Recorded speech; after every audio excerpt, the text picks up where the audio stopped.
So I just thought there are lots of different interests of my own that come together. And this is also just an interesting thing. You're in high school, right? You're a high school student? Yeah, high school. So, well, like anybody, if you're younger, especially listening to this, you might think about having a particular interest in something, but often successful people have a mix of different things or mix of different interests or skills that they can combine in a novel way that enables them to be successful. A lot of these different things came together. So I could see there was potential for it, and I just tried doing it. And as I saw that there was a need for what I had and people were willing to pay for it, then I thought, oh, maybe I could really do something with this. And so it's like a really good, I don't know, synergy or just a combination of a market interested in what I was doing with my ability to produce it. All right, so 3, 2, 1. Welcome back, ladies and gentlemen, to the Visionary Stories podcast. Today we have Drew Badger here. He is a co-founder of EnglishAnyone, a big influencer, great teacher, I have to say. Drew, thank you for coming on the show. Thank you. Please watch the episode. It has a lot of insight. You might enjoy it. You might have something to take away from it. So yeah, thank you for doing this, Drew. Thank you for coming on to the show. My pleasure. Can we do a clap? Welcome back, ladies and gentlemen, to the Visionary Stories podcast. You are perfect just as you are. The one thing that'll stop you from growing is your ego. Perfection is not attainable because if you're perfect, then you have nothing to pursue in life. Become the person you could be. It's gonna fail. That means that won't work for you. Try another one. There's room for improvement. Yeah. That's what best is never It's not okay. You just Welcome back, ladies and gentlemen. Visionary Stories. Welcome back to the Visionary Stories podcast. Mental health, physical health, everything takes effort, everything takes time. You have to work. You have to work hard every day. That's the end game. That's taking your arsenal and just throwing it back at you. I'm like, it's not going to stay for permanent. Nothing's permanent. Cruise thing, just live it. Welcome back, ladies and gentlemen, to the Visionary Stories podcast. Today we got a high seat scenario. We got someone pretty famous. We got one of the co-founders of EnglishAnyone. We have Drew Badger here, and I'm hoping to have a very interesting conversation. Let's get to know this guy. So Drew, it's better if you do it. So would you like to say your name, how young you are, and what your vision is, according to you? Okay, well, my name is Drew Badger, and I am 39, and I like that, though. How young are you? And also, let's see, as far as vision goes, if you're speaking specifically about language learning, which I'm guessing is what we'll be talking about, it's how can I help people actually become confident, fluent speakers and not just learn the language. So we can talk more specifically about that, but in general, my teaching philosophy, number one, is how can I help people learn the same way natives do, but even more efficiently than natives learn so they can get fluent faster for what they're doing. And the other part of that is how I can help people teach themselves. So rather than having a teacher tell them what something is, how can I help people discover information themselves so that it's much more memorable and they become fluent much faster. That's nice. So before we dive into anything else, let's go back to, how you were born and brought up in Chicago. That's correct. Yep. Yeah. So tell me, take me how was it when you grew up? What is the scene? Well, I grew up. It's interesting. It's kind of a timely issue now, considering the things that are happening in the United States. But I grew up in a part of Chicago called Hyde Park. So that's where the University of Chicago is. It's on the south side of the city along the lake. And it's a very multicultural area. So I grew up, it was typical for me to have black friends, white friends, everybody in a mix over there. Actually, for most of the time that I grew up until I went to college, I was in the minority. So there were fewer white students than black students in elementary school and high school. And it wasn't until college that it was mostly white people that I was around. And I went to school in Lawrence University in Appleton, Wisconsin. And so that's kind of culturally what was happening. So I got experience with lots of different people, lots of different ideas. My father used to be the dean of admissions at the U of C Law School for international students. So people who were coming to study law in the United States, like people from all over the world, they came to our house for Thanksgiving every year. So we were teaching that about them. And so I never had kind of a traditional Thanksgiving as well. But again, it is kind of the bigger picture that I'm growing up in. It's very multicultural. So lots of different people, and that rubbed off on me. So I've got, you know, like interests in music or sports or other things like that are an interesting mix of lots of different things from the people in my area. Did you play any sports growing up? Yeah, so I played soccer and baseball. I played baseball up in college through my second year of college, and then I knew I wasn't going to be a professional athlete. So I just stopped worrying about it. But it was fun. I still love to play sports, and I'd exercise and, you know, play basketball occasionally out here in Japan. Yeah, that's nice. Did you have any siblings growing up? Like, how was the house scene? Well, I have an older sister and a younger sister as well. Older sister is 7 years older than me. Younger sister is 2 years younger than me, or about that. And yeah, I mean, I don't really know if I want to say it was a typical kind of middle class house upbringing, and, you know, pretty kind of typical childhood for that time and that place. So like, both of my parents were together, and I wish I had some interesting like thing happen to me or something like that, you know, for the purposes of the podcast. Yeah. Was there like, did the whole childhood scene in any way affect you? Like, when you chose to be an ESL teacher, like, how did that did that have an impact on your career? Well, I think I've always been, I like teaching, whether it's coaching in sports or helping people locally try to solve some kind of problem. I think that's kind of what I like to do. So I didn't have any vision as a child of I want to teach English, but I did find it wouldn't be surprising you could make that narrative about my life, I suppose. Like, I don't think I would say that about me, but you could say that, especially international students coming to my house ever since I was a small child, and talking with kids from Brazil or India or China, or wherever, and, you know, getting to explain to them things about my life and about the culture, other things like that. I just found it was interesting. But I guess the thing that more made me want to get into language teaching, there's kind of the practical problem of when I came to Japan, I couldn't get a visa for gardening, which is what I actually wanted to learn. And I read about that. Yeah, so I had to get a visa, like a cultural visa, and that enabled me to teach. But that was my foot in the door to be able to do the gardening thing. So I was able to find a gardening teacher when I got out here. So that's the kind of practical thing of wanting to become a teacher. But the reason I continued doing it is because I found, number one, it was just it really fit with that problem solving and international relation kind of cultural working with other people kind of thing. But also because for many years I struggled to learn different languages, and I always felt, number one, a lot of envy for people who could speak a second language fluently.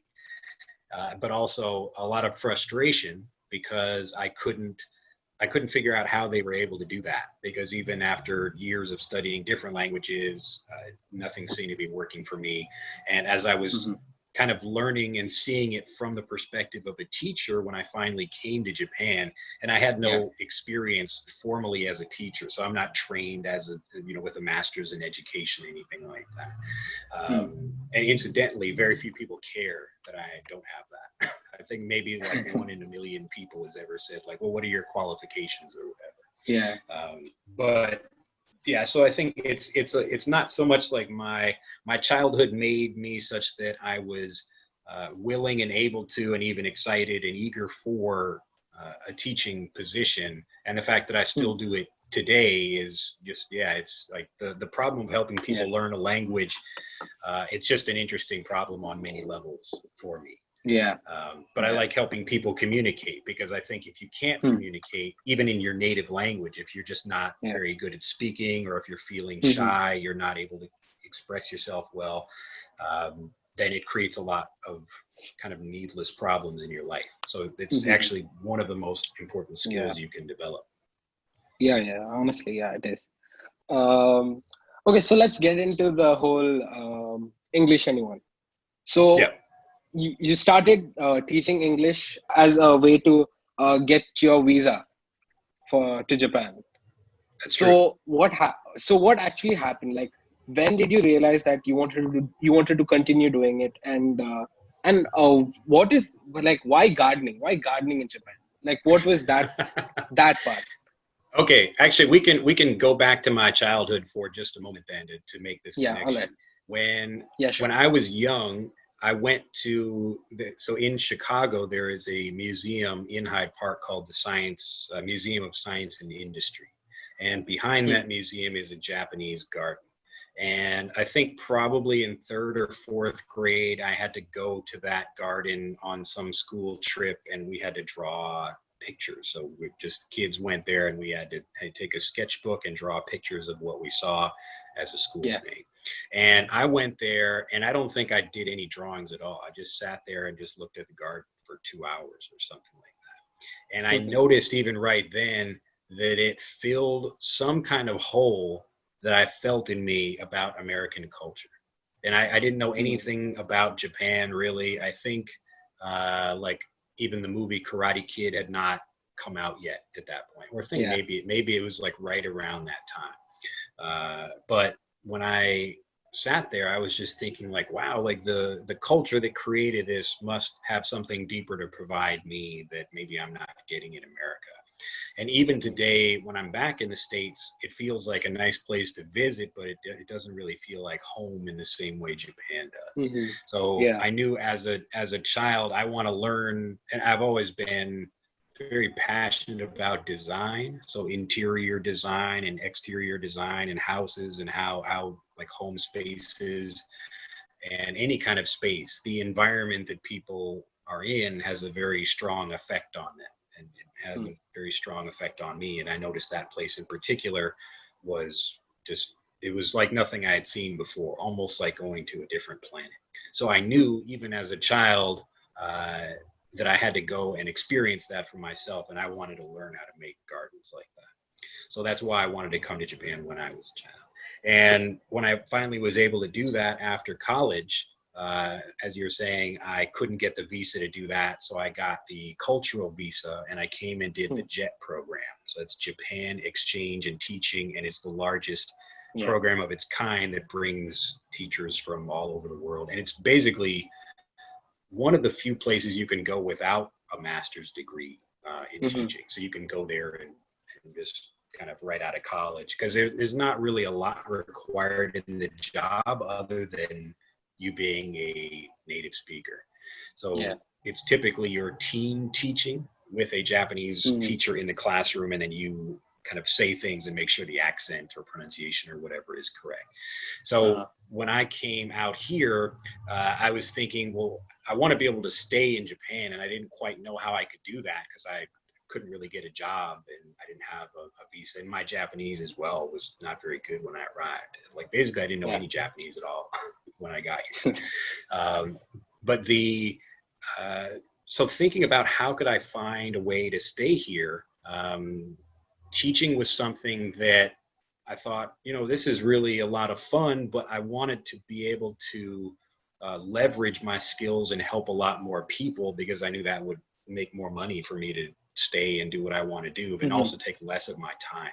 So instead of doing a typical job where you're getting to, or having to teach the same lesson again and again, either to the same group of people or to new students that come in, you could make something one time, like a video or a book. So actually between EnglishAnyone and the teaching thing, I made a book actually for Japanese kids. Very few people know about it. I don't really do much with it now. But yeah, so that was another way I was thinking, how can I help people, but using leverage as a way to make sure more people could benefit from that thing. So I thought if I could do that, then I could do gardening on the side while I'm still doing that and get to do both. So it was a kind of a nice thing that I could still continue to teach, which I still enjoy doing today. And I actually don't do much gardening at all. But now, like thinking back to do that, actually, I'm recording this today from my wife's grandmother's house. And she has a garden that I've been out doing stuff in, like pruning trees and things like that. So, but yeah, so that's my kind of history coming up to now as far as gardening and why I'm out here doing this. Okay, so I just want to say, currently there is a lot of teaching platforms via videos and, online teaching. You started this around 10 years back, because I checked when you started YouTube. Yeah.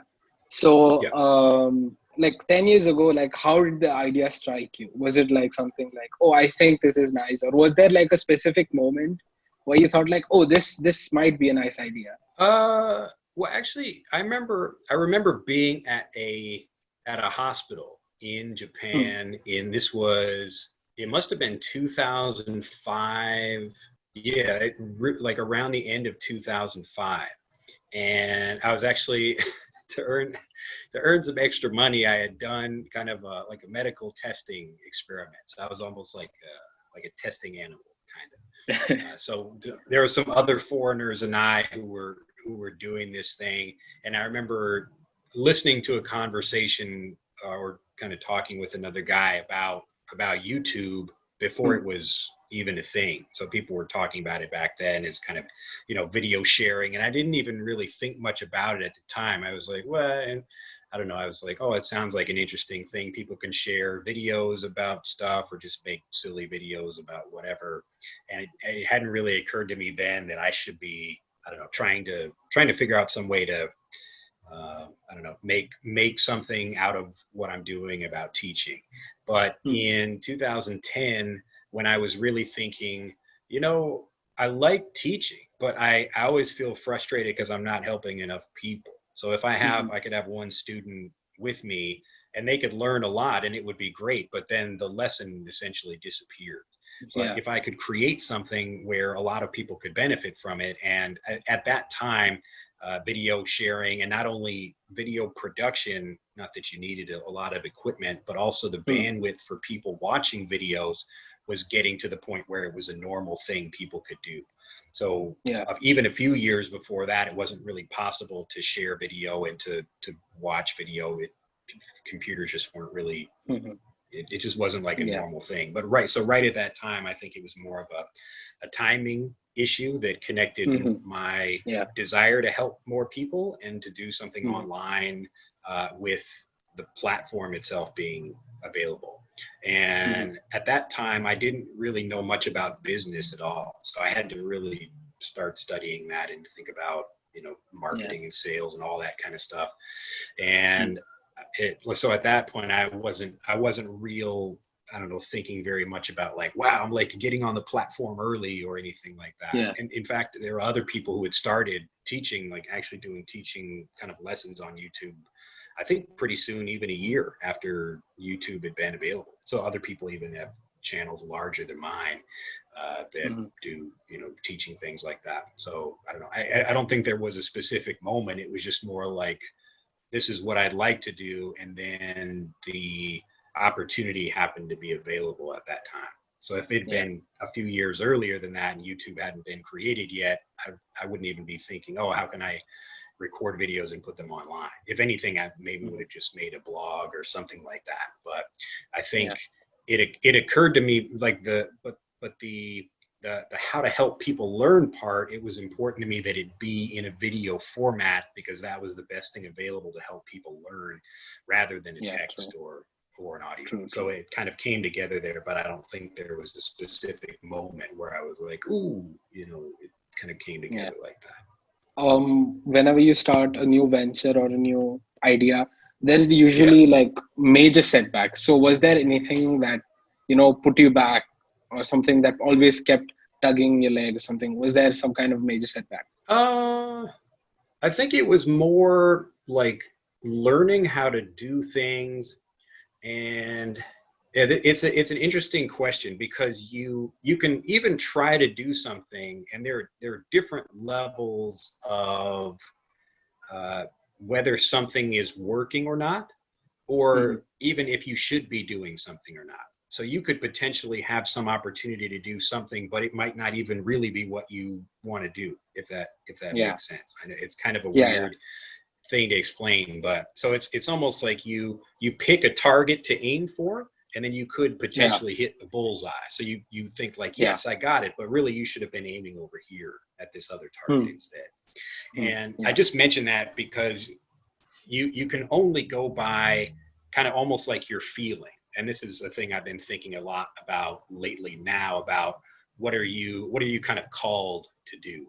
And you'll notice that even when something is difficult, like the app, so we talk about that later if you'd like, but definitely. The app was an idea I had 10 years ago. So even before software was like a thing I could do, and there weren't even smartphones yet to even do something like that.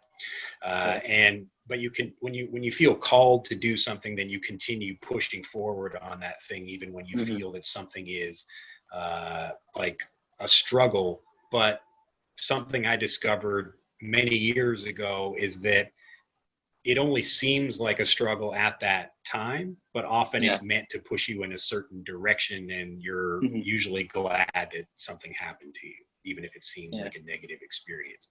So I can't say that there was anything like I tried to do this and then I was, severely delayed or something. Most of the time it would have been just about something I didn't know how to do, or if I thought this is how you do business, and then only to discover that I was just doing it incorrectly and you should do something in a different way, and like, oh, that's actually how you do it. And that's more just a function of ignorance and learning and the process you go through of figuring out how to do things. Like you said, you did gardening, and when you finished gardening, didn't you ever feel like, going back to the US, or like what made you stay in Japan? Well, I did go back to the US. So that's another reason I knew that being in Japan was for me. So I did the JET program for 2 years. I hung around for an additional, like half a year or so, and then went back to the United States. I lived in Alaska on a fishing boat for a couple of months. And then I lived in Seattle after that. So that was about 2.5 years. And then I came back to Japan in 2008 because I wanted to do, kind of connected with the gardening thing, I wanted to work at a traditional Japanese inn. So in the future, I'd like to open those in other countries. We'll see now with coronavirus and stuff, that might not even be something I decide to do. But anyway, that was what I wanted to do. So learn more about Japanese hospitality and design from the inside, and combine that with the knowledge I had from gardening as well. So that's when I came back to Japan and was just thinking, even at that point, I definitely didn't have a job lined up. So I knew I had to find one. And again, it was teaching that enabled me to stay in the country while I was doing the kind of apprenticeship at this Japanese inn on the side. Yeah. How did you know that ESL was this thing? Like, when did you realize that gardening was not really it didn't really pay the bills, or it wasn't that fulfilling? Like, when did you realize that?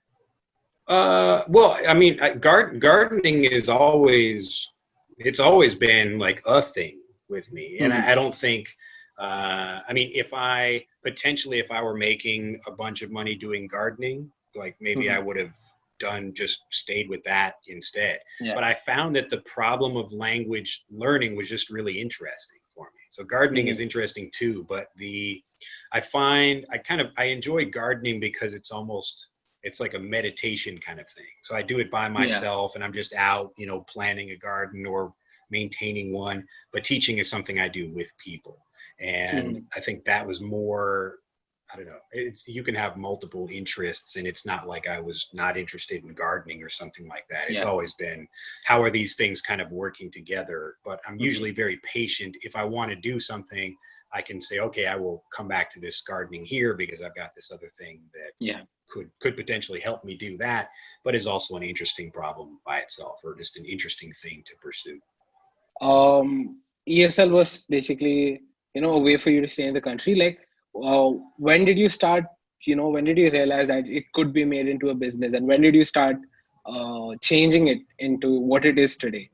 Well, I knew I had seen other examples of individuals that were teaching as a thing, and certainly companies had been making language learning stuff for a long time. And I just thought, there's definitely a market for it. And there's also, I could see the trend of more people wanting to learn English as globalization was forcing more and more people to come online and want to think about international business. So I just thought there are lots of different interests of my own that come together. And this is also just an interesting thing. You're in high school, right? You're a high school student? Yeah, high school. So like anybody, if you're younger, especially listening to this, you might think about having a particular interest in something, but often successful people have a mix of different things or mix of different interests or skills that they can combine in a novel way that enables them to be successful. So with me, part of it is understanding systems and gardening. I use a lot of gardening metaphors and ideas when I teach, actually. And I enjoy business as well. And again, it's about solving problems, and a lot of these different things came together. So I could see there was potential for it, and I just tried doing it. And as I saw that there was a need for what I had and people were willing to pay for it, then I thought, oh, maybe I could really do something with this. And so it's like a really good, I don't know, synergy, or just a combination of a market interested in what I was doing with my ability to produce it. So just to clarify, you first started the YouTube channel and then you started the website and the app, right? So the development of the app began only, I think, about 4 years ago, maybe longer than that. It's all like a blur now. But the idea for it began like before I had even the website. But the YouTube channel started with the website as well. So I started both of those at the same time because I wanted to be able to have people from YouTube be able to come to my website. So YouTube began, I still don't even call myself a YouTuber today. I just put videos on YouTube, but I wouldn't call myself that. It's more, here's a way to get people kind of off of the busy platform of YouTube and focused on what I'm doing so they can actually improve. So I created those at the same time. But the website itself has seen many iterations over the years. I'm never really happy with it. I'm always thinking of some way to make it better. But Okay, so let's go to the big deal. Let's go to the app. So there are two settings. I think one is for the kids and one is for the adults. Like, it's not. Have you downloaded it? Have you played with it at all? I haven't. You should, especially, your English is great, but maybe people around you could probably use it, especially if their English isn't very good. It's not a setting for teachers. It's literally the same app. So you're more using it for a different purpose. But the app is the first of its kind that lets you teach yourself how a language works. So if you can understand something, kind of like when you tell a child, hey, don't touch that stove over there, they're not going to listen to you. But as soon as the child touches the stove by themselves, they understand, oh, like mom wasn't lying about that. I should probably not touch that stove. And in the same way, it's a really interesting thing about human psychology that I could tell you a lesson. Like I could spend this whole time we're talking here, I could give you all these lessons about life, and you might think like, oh, this is really interesting. But until you discover something for yourself, you don't really internalize that. So it doesn't become a part of you. And so I think as a teacher, a long time ago, I stopped trying to like tell people what things were and started trying to make an environment where they could discover the rules and and so I just found that the app was the best way to do that, because you need to have an interactive system rather than a video. So video learning is good, but app learning, especially at the more basic levels of a language, it's just a faster and easier way for you to do that. So when I was thinking about making videos and this in the background, I always wanted to have a system. I want still, my mission right now is to make one system that everyone around the world uses to learning. Yeah. So many companies, you probably know Rosetta Stone or Babbel or other things like that. They make different language learning, whatever language you want to learn French or something like that. But all these programs are essentially, it's just like a rote learning system in an app. So you're not, there's nothing innovative about what they've done. It's not like I think Duolingo uses the term gamification really to talk about, we're just going to give you points for spending more time in the app. But if you look at, if you've ever played regular video games like Super Mario Brothers, you don't need points to play the game. It's intrinsically fun and entertaining to play it because there's a challenge and it's a puzzle that you're trying to solve. And nobody else had bothered to do that. There are lots of other kind of systems, or people are trying to think about how AI works. But I specifically am interested in human-centered learning rather than machine learning. So not how can we make something that is like learning about us, but how can we make a system that enables people to teach themselves? And that was just like the really interesting problem for me. So when I began creating that, it actually has a couple of different target markets. One of those is non-native English-speaking adults, but then you've also got kids as well. And when you start the app, you can go through and work from the alphabet up to difficult words like apocalypse or crystallize or something like that. And you can learn how all these work incredibly fast because you don't need to wait for other students or a teacher or anything. It's like a puzzle the whole way through. But an adult can use it as a way of teaching themselves pronunciation the same way natives do without having to go through all the levels. So most adult non-native speakers, they are going to be good at making some sounds in English, but others they're not. So they can go to specific levels in the app and focus on what they want to get at. So you can, it's using the same system, but for a slightly different reason. All right. Well, I didn't download the app, but I saw screenshots of it and I read about it. And it's a pretty interesting tool. Like it's a completely different idea. So hats off on that. That's really great. It's so unique. What you're doing is like super unique. And I have to say, congrats on being so successful in it. You know, it's something that I think it's something that you never thought would be what it is today. Yeah, I mean, that's another thing. You can kind of see the potential. So even right now, I mean, very few people know about the app, and my time now is trying to get more press for it and get it out to people and figure out the best way to do that. You're right that it's new, but really it's, I could see it very clearly in my mind, everybody using it at like any school. You go to like Kuwait or you're in Mumbai or wherever, it doesn't matter. You'll see like little kids playing with it. And so you can, and this is another interesting kind of thing to think about for yourself or other young people who might be listening to this, is the idea of a fractal. You know what that is? You ever heard of that? No, I haven't. So a fractal it's almost like an interesting kind of design that if you zoom out or zoom in, you get the same design of it. And the reason I talk about this is because you can see the very kernel, the very tiny or most kind of specific part of something. If that works, then more than likely, if you expand it up, if you scale it up, it's going to continue to work as well. So when I used to teach in the classroom, I was doing the same thing that the app does. I was just doing it manually.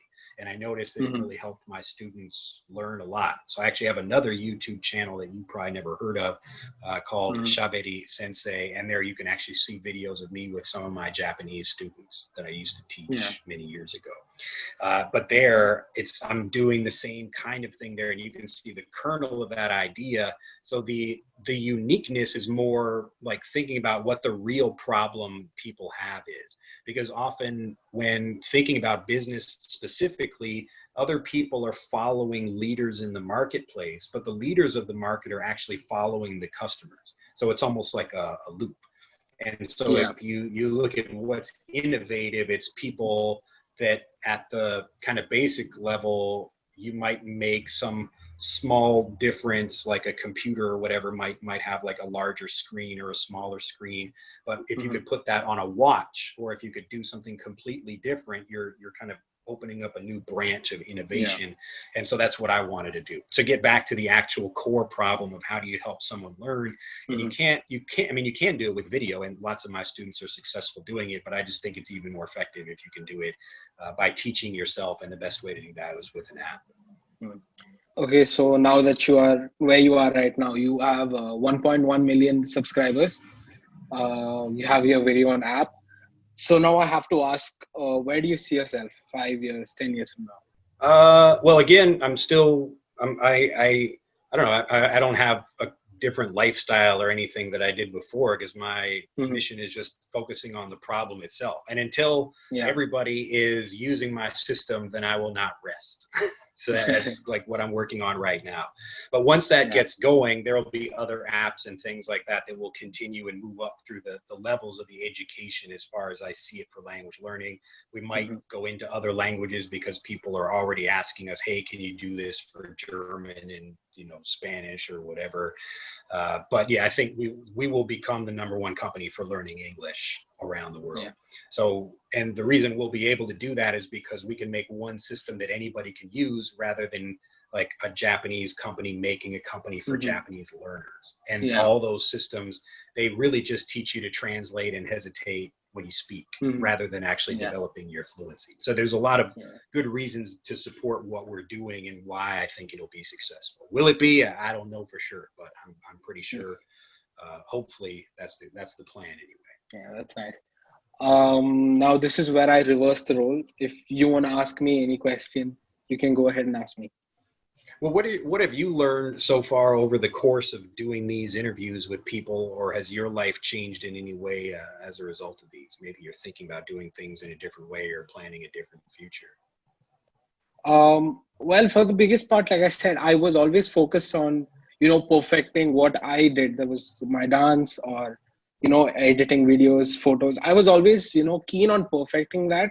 But over the course of doing several episodes, I realized that, there is a beauty in trying out new stuff and seeing what sticks. And so basically at this point, I have been experimenting so much. I checked you up on Instagram, but I don't think so you use Instagram much. I saw that last post was like a few years back. But on Instagram, if you check me up, you can see that I do a solo podcast there. And I'm currently working with a close friend of mine to start as a thing. And like basically when like even during quarantine, people, first saw quarantine, like even now they see quarantine as a big, like an issue, something that they need to treat. But for me, like at first it was basically the same, but now, with the extra time I have, the extra, hours I spend on developing myself, I find it to be very useful. And so over the podcast, it's been almost a year. So over the past year, I have actually learned a lot. And I guess the biggest thing that I've taken away is learning to take risk and not really thinking about, not really having a plan regarding what I want something to be. Like, let it grow naturally. And I find like that's the biggest thing I've ever taken away. I think that's good advice. I think you will feel it inside you, and the more you the more you can listen to that, and the more attuned you become to that, the more successful you will be. Yeah, thank you. Where can people find you on social media? Well, you got YouTube.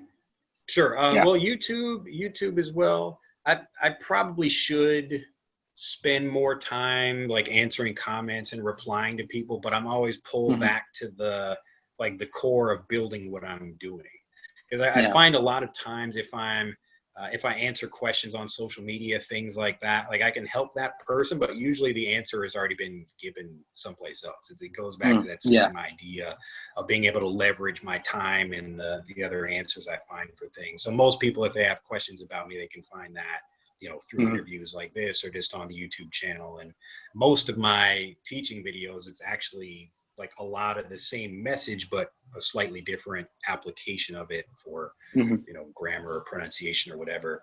So you got YouTube and then Facebook, and then, that's basically it. I mean, coming to the website.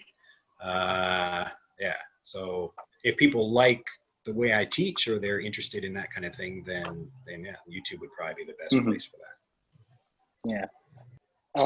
Looking back at when you were younger, is there any advice that you would give your younger self? I would have studied sales and marketing a lot sooner. That's probably because those skills, the kind of what you discover if you haven't noticed it already is that the winner in the marketplace, and this isn't just about business, but it's about anything in life, you will often see some celebrity or some person who has like a large, it could be a big YouTube channel or something or whatever, and you look at them and you're like, this isn't even very good. Like the content itself isn't very good, or the product that this company makes is not as good as this other company does, the same product. So you might have two companies that make computers. One is not very good, but they're more well known, and it's a very typical thing you see anywhere. It could be a local restaurant, any kind of business or any kind of people in any situation. But what you find is that it's often better to have better marketing than a better product, unfortunately. So while you're young, learning more about sales and marketing and like psychology in general is just really learning about how to deal with people better. And even now, I'm always more focused on ideas and how can I create a new system or something that can really help people solve a problem. But my time would probably be better spent reaching out to people and trying to have better relationships with them, because that's going to create the overall success much more than kind of the idea itself. So people get very attached to ideas, and if you think you have an idea for a product or a service or a book or something, then people spend a lot of time developing it on their own and don't do anything. They make this thing and then they release it and nobody does anything with it. So focus on sales and marketing, psychology, learn about people and how to have better relationships with them. I think your experience right now of reaching out to people and talking to people is going to suit you very well. But I recommend that for everyone. I wish I would have done that a lot sooner.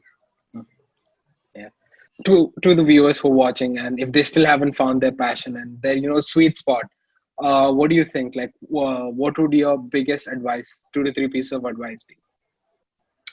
I would recommend people go back, try to remember their childhood and think about the things that they naturally enjoy doing, even if they didn't really have a specific thing, or maybe their parents had a story about them for when they used to do something. So as an example, from my own childhood, I remember my mom walked into me while I was just in the bathroom, but I was lying on the bathroom floor looking at the tiles on the ground. And I was looking at the shapes. I was like, oh, look, it like makes this shape. And I said triangle, or something like that. And she even remembers that to this day. But it's it kind of lets you know, like, what's something that a child would continually do, even if you didn't tell them to do it. So me, like, I enjoyed cleaning my room and organizing stuff. My parents never had to tell me to clean my room. So you can think about what are the things you naturally enjoy doing, or as I mentioned before, if you feel like a craving, like your word, to be pulled back to something, even if you've been away from it for a while. So what is the thing you kind of naturally want to do? And often you need to remember that from your childhood, or just kind of relax and forget about what you think you should do. So this is different for different cultures. Maybe in India, it's more difficult. Like if your parents are doctors and they're trying to get you to be a doctor too, or something like that. So you have to kind of, focus on, maybe your mom was like, hey, why don't you be a teacher or something like that? Maybe she cared about that. Maybe she didn't. In my case, like, my parents were both lawyers by training, and they told me, you can do whatever you want if you don't care about that, or you don't even have to go to college if you don't want to. We don't want to waste our time and money, thinking about that if you're not interested.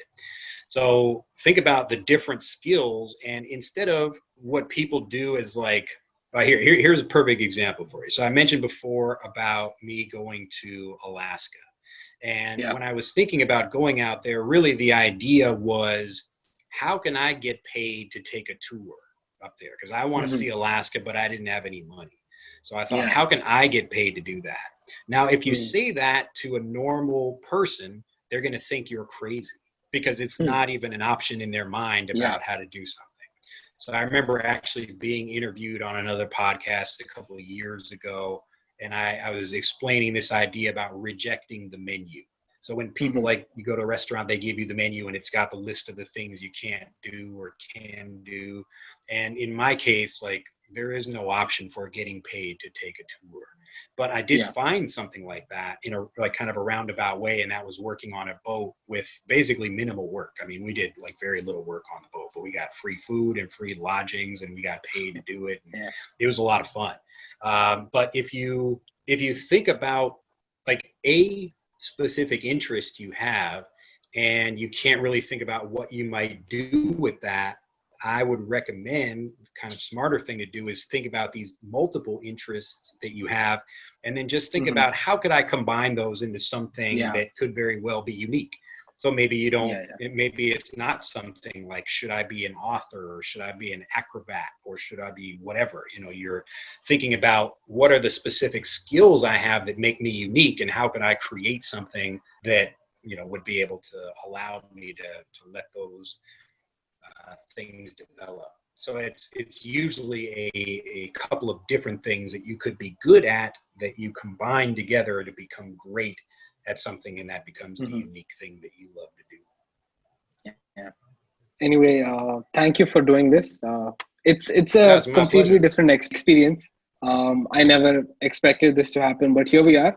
The world is certainly a small place.